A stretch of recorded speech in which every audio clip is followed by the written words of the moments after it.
নমস্কাৰ তো ফ্ৰেন্ডছ মই আজি এই ভিডিঅ'টো লৈছো সাধাৰণ জ্ঞানৰ ওপৰত এই সাধাৰণ জ্ঞানসমূহ আমাৰ অসম চৰকাৰৰ যিকোনো ইন্টাৰভিউৰ এক্সামত আহিব পাৰে তো আশা কৰো এই ভিডিঅ'টো চাই আপোনালোকৰ নিশ্চয় ভাল লাগিব এই ভিডিঅ'টো একচুয়ালি অসমীয়া ল্যাঙ্গুৱেজত হয় আশা কৰো এইবাৰৰ পেপাৰসমূহ ইংলিশ আৰু অসমীয়া মিক্সিং থাকে যেন কাৰণ অসমীয়াত হওক বা ইংলিশত হওক জিকেৰ কোৱেশ্চন একেই হ'ব তো এই কোৱেশ্চন এটা চাও আমি যেনে প্ৰথম কোৱেশ্চনটো চাব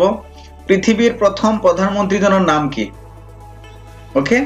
পৃথিৱীৰ প্ৰথম প্ৰধানমন্ত্ৰীজনৰ নাম তো फ्रेंड्स ইয়াৰ আনসাৰ হল স্যাৰ ৰবাৰ্ট ওয়ালপোল ওকে প্ৰথম কোৱেশ্চনৰ আনসাৰ নেক্সট কোৱেশ্চনটো দিছে পৃথিৱীৰ প্ৰথম প্ৰধানমন্ত্ৰীজন কোনখন দেশৰ নাগৰিক আছিল তেওঁ আছিল গ্ৰেট ব্ৰিটেইনৰ নাগৰিক ওকে নেক্সট কোৱেশ্চনটো সুধিছে পৃথিৱীৰ প্ৰথম মহিলা প্ৰধানমন্ত্ৰী গৰাকী কোন আছিল তো ইয়াৰ আনসাৰ হ'ব শ্ৰীমতী শ্ৰী মাভু বন্দৰ নাইকে শ্ৰীমতী শ্ৰী মাভু বন্দৰ নাইকে ওকে নেক্সট কোৱেশ্চন বিশ্বৰ প্ৰথম মহিলা ৰাষ্ট্ৰপতি কোন আছিল তো ইয়াৰ আনসাৰ হ'ব Maria Isabel Perón okay next question আহিল কিমান সনত নীল আৰ্মষ্ট্ৰঙে চন্দ্ৰপৃষ্ঠত পোন প্ৰথমবাৰৰ বাবে খোজ দিছিল ইয়াৰ আনসাৰ হ'ব 1969 চনৰ 21 জুলাই 1969 চনৰ 21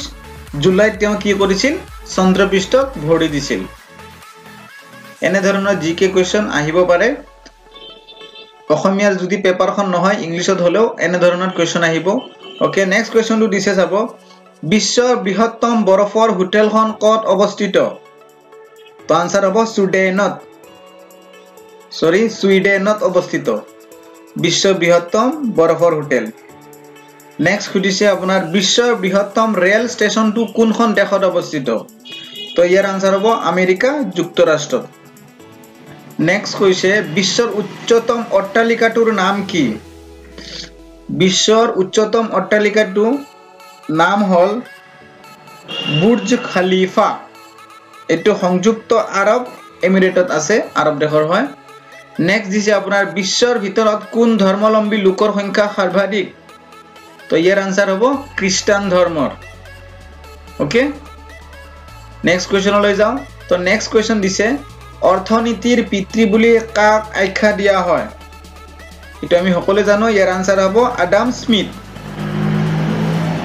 ওকে নেক্সট দিছে কোৱেশ্চন ইউনেস্কোৰ মুখ্য কাৰ্যালয় ক'ত অৱস্থিত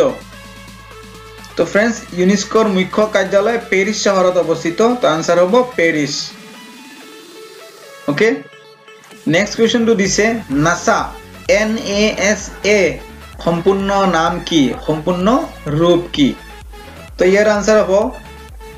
NAD হ'ব নেশনাল AD হ'ব এৰোনটিক্স SAD হ'ব and space National Aeronautics and Space Administration okay next question to দিছে বিশ্বৰ সৰ্বাধিক প্ৰচলিত বাতৰি কাকতখন কি পৃথিৱীত এনে এখন বাতৰি কাকত আছে যোনখন সকলোতকৈ বেছি চলে তো ইয়াৰ আনসাৰ হ'ব ইউনিয়ৰি শিমুবুন ওকে ইউনিয়ৰি শিমুবুন নেক্সট দিছে আপোনাৰ বিশ্বৰ উচ্চতম স্থানত অৱস্থিত চহৰখনৰ নাম কি বিশ্বৰ উচ্চতম স্থানত তো ইয়াৰ আনসাৰ হ'ব ৱেনচুৱান फ्रेंड्स ৱেনচুৱান এইখন চহৰ হয় আৰু এই চহৰখন চীন দেশত আছে ওকে নেক্সট কোৱেশ্চনটো আহিল কোন দেশে বিশ্বৰ প্ৰথমটো কৃত্ৰিম উপগ্ৰহ মহাকাশত উপস্থাপন কৰিছিল তো ইয়াৰ আনসাৰ হ'ব আগতে প্ৰশ্নটো বুজিলওঁ কোনখন দেশে বিশ্বৰ প্ৰথমটো কৃত্ৰিম উপগ্ৰহ মহাকাশত উপস্থাপন কৰিছিল তো ইয়াৰ আনসাৰ হ'ব ৰাছিয়া ফাৰ্স্ট টাইম এটো কৰিছিল ওকে নেক্সট কোৱেশ্চন দিছে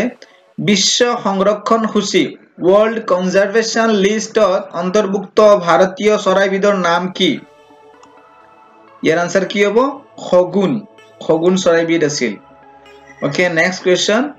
পৃথিৱীৰ ক্ষুদ্ৰতম মাছটোৰ নাম কি পৃথিৱীত বহুতো মাছ আছে তাৰ সকলোতকৈ ক্ষুদ্ৰতম মাছটোৰ নাম কি পান্ডাকা পিগমি হল এই মাছটোৰ নাম তো ফ্ৰেন্ডস এই মই 17টা কোৱেশ্চন লৈ আহিছিলো খুব ইম্পৰ্টেন্ট আশা কৰো ভাল লাগিলে আপোনালোকে মোক কমেন্ট কৰি জনাব লাইক কৰিব আৰু এমডি টিচ একাডেমিক যদি সাবস্ক্ৰাইব কৰা নাই সাবস্ক্ৰাইব কৰি লব ওকে থ্যাংক ইউ